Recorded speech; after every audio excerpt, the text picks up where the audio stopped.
Hello guys, welcome to milgemilge channel.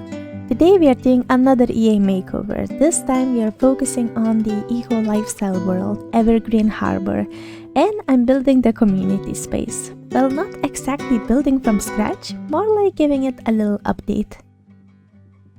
I've been browsing through Evergreen Harbor for a while now, and it definitely has a very interesting concept. You live in a former industrial town that is going through a transition, and it's not looking great. There is a garbage scattered all around the town, and depending on your action as a player, this world can either become a lush green eco paradise or spiral deeper into industrial pollution. I find that concept so lovely and environmentally conscious. It encourages players to think about their environment, the well-being of nature, and the individual impact we all have. It's truly a reminder that small actions can lead to meaningful change. This pack was released back in 2020, around the time when the tiny house, especially container home movement, was really trending. The pack reflects the theme of that era. While I wasn't necessarily a fan of the building objects and furniture aesthetics, I did love the container-style wallpapers and windows. That is probably why I didn't spend much time building in Evergreen Harbor back then. But now, looking back, I see so much potential in this world, especially in the concept of community spaces like gardens, marketplaces, or activity centers. And this pack gives all three options on one lot, which you probably know, the Waterfront. There is a little bit of a Sims history in the Waterfront, which was a shipping and manufacturing hub. This part of Evergreen Harbor was once a bustling dockyard filled with factories, warehouses, and freight activity. Over time, though, the area fell into neglect and became heavily polluted, leaving behind rustling containers, crumbling infrastructure, and abandoned industrial spaces, the waterfront being one of them.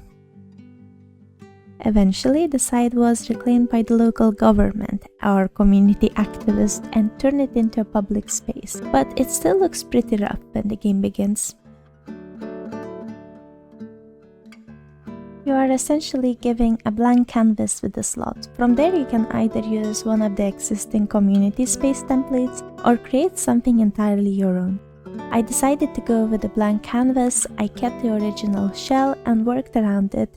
The back of the building was just a plain open structure with no walls, which made it fun to imagine how I wanted to extend the build. I ended up expanding the back a bit to create more indoor space. At first, I wanted to fit everything into the space, but that open balcony was just too intriguing, so I ended up keeping it as it was. I also added a massive tree in the middle to bring more greenery and life into the center. I have only been to a few community centers in real life, but from what I've seen, they usually have things like exhibitions of local artists or student work, a cafe, a few rooms for after-school or community activities, a reading nook, and maybe a stage or space for movie nights. I used that as a loose template in my mind and just went with it. The challenge was fitting everything into such an open layout, especially with a large upstairs balcony. There are only 2 enclosed rooms, so I had to get creative.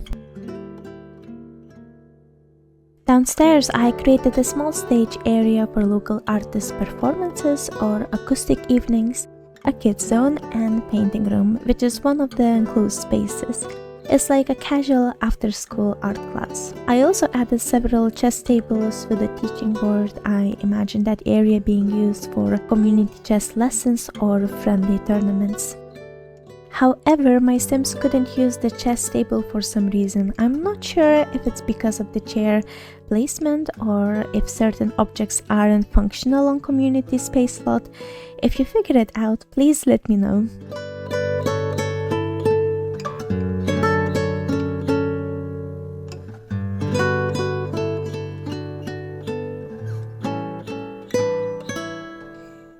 Now upstairs there is a cafe, some restrooms, and a small library area with computers. Everything is laid out openly around the balcony railing. The second enclosed room is dedicated to pottery, a cozy workshop space. Even though it's a closed room, I added glass doors and windows so you can still see inside and feel connected to the rest of the building. Other than that, most things seems to be functional. Well, I hope. I also added several outdoor hangout spots like tables outside, a monkey bar, and multiple planting beds both on the ground floor and on the rooftop. The space feels very lush and green, and I wanted to reflect the idea that this community really cares about environment and is committed to make the neighborhood feel vibrant and full of life.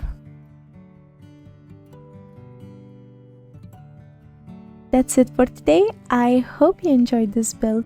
It's a little bit different from what I usually do, but I still had so much fun with it, and I hope you did too. Let me know what you think in the comments, which of the activities would be your favorite. I'd love to hear your thoughts. If you enjoyed this video, please give a like and leave a comment. It really helps boost the algorithms, especially since it's been a while since I last posted. Your support means everything, and if you do like to see more of my content, don't forget to subscribe. A huge thank you to my amazing patrons and everyone's watching. Have a lovely day.